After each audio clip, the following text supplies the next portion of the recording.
விடுதலை சிறுத்தைகள் கட்சியின் துணை பொதுச் செயலாளர் 6 மாத காலத்திற்கு அவரை இடைநீக்கம் செய்திருக்கிறோம். ஒழிக்க வேண்டும்.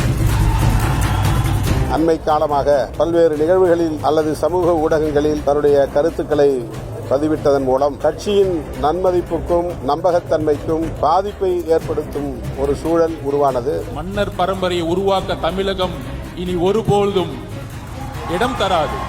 அது குறித்து அவரிடத்திலே தொடர்ச்சியாக அறிவுறுத்தல் செய்தோம்.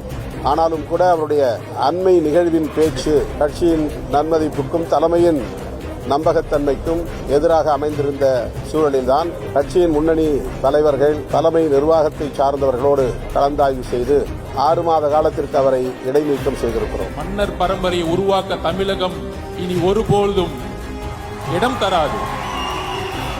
மன்னராட்சி ஒழிக்கப்பட்டது. மன்னர் பரம்பரையை ஒழிப்பதற்கு அவங்களோட எக்ஸ்பிளேஷன் கேட்டதுக்கு அவர் என்ன மாதிரியான பதில் கொடுத்தாரு?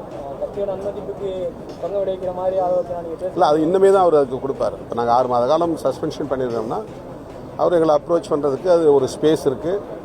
விளக்கம் தருவதற்கான ஒரு இடம். பல முறை அவருக்கு நாங்கள் ஓரலாக அவருக்கு சில இன்ஸ்ட்ரக்ஷன் கொடுத்துருக்குறோம். அதை மீறி நடந்ததுனால ஒரு அவசர தேவையின் அடிப்படையிலான நடவடிக்கை அதை மேற்கொண்டிருக்கிறோம்.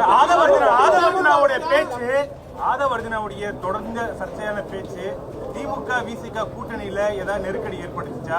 திமுக தரப்புல இருந்து ஏதாவது உங்களுக்கு நெருக்கடி கொடுக்கப்பட்டதா அவருடைய இந்த மாதிரி தொடர் பேச்சுகள்? திமுக தரப்பிலிருந்து எந்த அழுத்தமும் நெருக்கடியும் எமக்கு இல்லை. அதை பற்றி அவர்கள் யாரும் பேசவும் இல்லை.